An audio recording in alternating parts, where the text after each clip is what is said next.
फारसा चांगला राज्यात दिसला नव्हता. राष्ट्रवादीचा परफॉर्मन्स जो आहे तो फारसा चांगला दिसला नव्हता. त्यामुळे कदाचित हे होते असं म्हणायचं. राष्ट्रवादीची उमेद तर संपली आहे. हे दीपेश, मला असं वाटतं की पुन्हा एकदा आपल्या सर्वांना समजेल अशा शब्दांमध्ये, म्हणजे आपल्या जे काही प्रेक्षक आहेत त्यांना समजेल अशा शब्दांमध्ये सांगतो, राष्ट्रवादी काँग्रेसला एक जागा मंत्रिमंडळात देण्यात आली होती. राज्यमंत्री स्वतंत्र प्रभार ही जागा त्या ठिकाणी देण्यात आली होती. त्यांचा आग्रह कॅबिनेट मंत्र्याचा होता. राज्यमंत्री स्वतंत्र प्रभार हा कॅबिनेट मंत्र्याप्रमाणेच असतो, पण त्यांची देखील अडचण होती की कॅबिनेट मंत्री पदावर राहिलेला माणूस त्यांना राज्यमंत्री स्वतंत्र प्रभारावर आणता येत नव्हता. आणि सरकारचा प्रश्न होता की वेगवेगळे जे पक्ष आहेत, ज्यांच्याकडे एक खासदार आहेत किंवा अशा प्रकारचे जे वेगवेगळे पक्ष अलायन्स मध्ये आले आहेत, त्यांच्याकरता साधारणपणे एक निकष ठेवावा लागतो.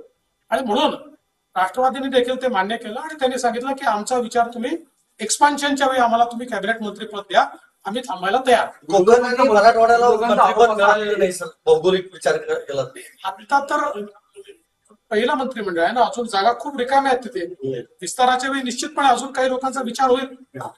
त्यामुळे विस्ताराच्या वेळी मला असं वाटतं की, आणि शेवटी देशाच्या संपूर्ण आपण जर बघितलं तर सगळ्या राज्यांच्या सगळ्या विभागांचा समावेश कुठल्याच मंत्रिमंडळात असतो. राज्याचं मंत्रिमंडळ नाही. साहेब, विरोधकांचा आरोप असा आहे की प्रफुल्ल पटेल यांना ईडीची अटॅचमेंट प्रॉपर्टी काढण्याच्या संधीसाठी गिफ्ट स्वरूपात सरकारने दिलं, म्हणून त्यांना मिनिस्ट्री दिली गेली.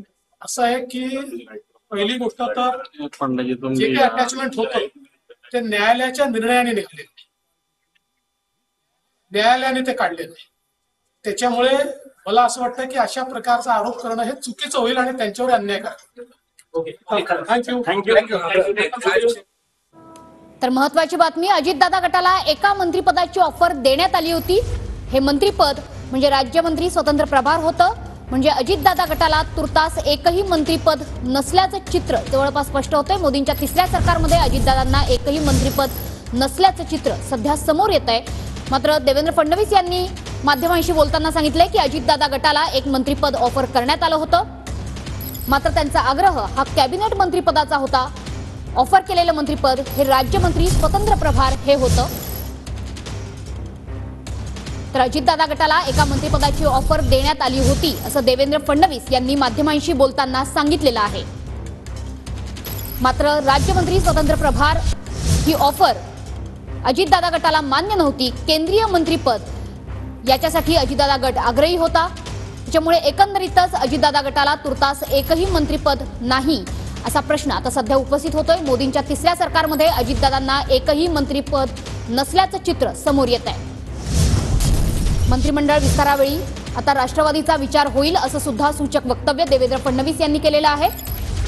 प्रफुल्ल पटेलांचं नाव हे अंतिम करण्यात आलं होतं. मात्र कॅबिनेट मंत्री राहिलेले आहेत प्रफुल्ल पटेल, त्याच्यावरून त्यांना राज्यमंत्री स्वतंत्र प्रभार नेमणं हे कदाचित रुचलं नसावं अशा पद्धतीचं वक्तव्य हे समोर आलेलं आहे. त्याच्यामुळे अजितदादा गटाकडून एका कॅबिनेट मंत्रिपदाची ऑफर ही समोर ठेवण्यात आली होती. अजितदादा गटाला एका मंत्रिपदाची ऑफर देण्यात आली होती असं देवेंद्र फडणवीसांनी सांगितलेलं आहे.